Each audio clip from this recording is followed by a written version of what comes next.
My name is Alina. I am a mother. And like most mothers, I love my daughter more than I love myself. Her name is Claire. She's 27. She graduated from university with honors, landed a stable job, and moved into an apartment we bought for her as a gift.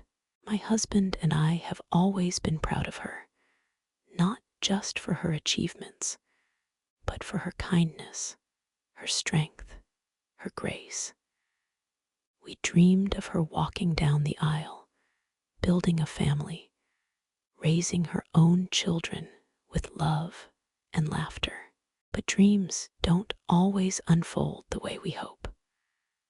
One afternoon, I learned a secret that made my hands tremble and my heart ache. Claire, my sweet, capable, beautiful daughter, was in love with a married man. I didn't tell my husband, not because I wanted to lie, but because I knew it would crush him. He believed Claire was perfect. To him, she could do no wrong. And maybe a part of me wanted to believe that too. But silence became too heavy to carry. I couldn't sleep. I'd lie awake at night, staring at the ceiling, hearing the echo of her childhood laughter in my ears, the way she used to hold my hand and tell me about her dreams. A good life, a happy family, someone who would love her truly. So why this man? Why now? I tried to understand. Maybe she was lonely. Maybe she believed in his promises. Maybe, like so many women before her, she just wanted to be chosen. Days passed. I said nothing, but the weight kept growing. Until one afternoon, I couldn't hold it in anymore. I sat with Claire in the living room. My hands were cold. My voice shook. I know, Claire, I said softly. I know about him. She didn't deny it. She didn't even flinch. It's my life, Mom, she said. It's not your problem. Her words pierced me, not because they were cruel, but because they built a wall between us. I told her, as gently as I could, he's married. He has a wife. You deserve more than stolen time. She looked me in the eye. I love him. He loves me. He's going to leave her. I'd heard those words before, from friends, from books, from women who waited years and ended up with nothing but heartbreak. Claire, I said, they always say that, but most of them never leave. You'll lose the best years of your life waiting for something that may never come. Her voice grew sharp. If you tell anyone, I'll never forgive you. My heart cracked. I'm your mother, I whispered. I'm not trying to hurt you. I'm trying to protect you. But she wouldn't listen.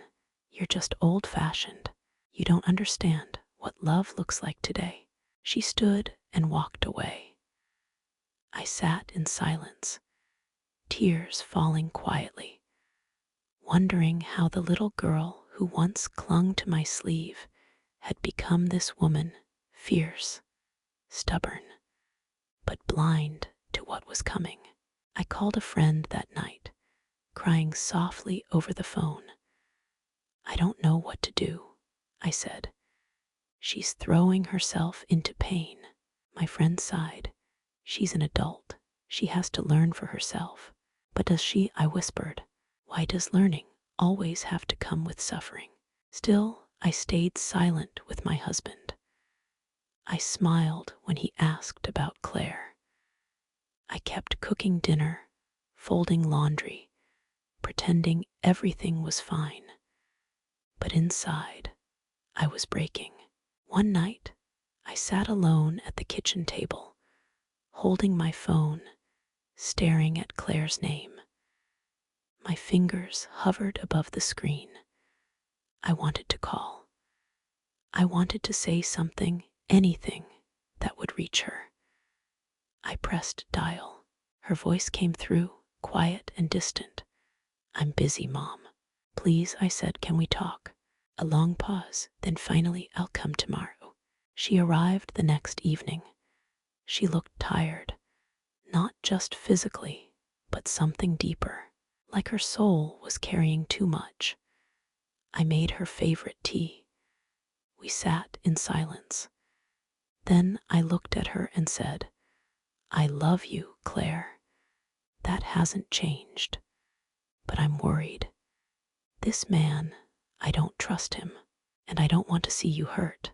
She sighed. "You don't know him, Mom. If he loves you," I asked gently, "why is he still with his wife?" She didn't answer. "You are strong, you are smart. You deserve someone who gives you all of himself, not just the parts he hides." Her eyes filled with something I couldn't name. Pain, maybe, or defiance, or both. "I love him," she said, "and I can't stop." I reached for her hand. "Love shouldn't hurt, Claire. Real love doesn't hide." She pulled her hand away. "I don't want to talk about this anymore." She stood up. "Don't call me about him again." And then she was gone. Days turned into weeks, then months. She didn't call. She didn't visit. My husband noticed. "She's so busy lately," he said. "Everything okay?" I nodded, lying again. The secret burned in my chest. And then one evening, the phone rang. It was Claire. Her voice was quiet. "Mom, can I come over?" "Yes, my love," I said, "anytime." She arrived just before sunset. Her eyes were tired, her shoulders heavy. I made her favorite meal. She didn't eat much. We sat at the table, the light fading between us. Then softly she said, "He lied to me." My heart clenched. I reached for her hand. "What happened?" "He said he would leave his wife, but he didn't. And now he doesn't even answer my calls." Tears slipped down her face. "I feel so stupid," she whispered. "No," I said firmly. "You are not stupid. You just wanted love. That is never something to be ashamed of." She leaned her head on my shoulder, like she used to when she was 5. "I feel broken, Mom." I wrapped my arms around her. "You will heal. You are strong. You will find someone who doesn't make you feel like a secret." And for the first time in so long, she let herself cry, not in shame, but in release. That night, she stayed in her old room. I walked past the door quietly. I didn't go in. I didn't need to. She was home, and I knew she would be okay. The next morning, she smiled at me, a small smile, tired but real. "Thank you, Mom," she said, and I smiled back, always, because sometimes love isn't about changing someone's mind. It's about staying when they fall, waiting when they push you away, and holding space for their return without shame, without judgment, without "I told you so." Love, real love, is patient. A mother's love, especially, never leaves, even when the door slams, even when the words hurt, even when the distance grows. I knew she had a long road ahead. Healing isn't instant, but she had taken the first step, and I would be there not to lead her, not to fix her, but to walk beside her as she rebuilt. I share this story not because I am wise, but because I am human. Because every mother has her breaking point, but also her boundless love. If you're reading this and you're in Claire's place, please know you are not foolish. Wanting love is never wrong, but you deserve love that doesn't come with shame, secrecy, or second place. You deserve someone who chooses you in the light, not only in the shadows.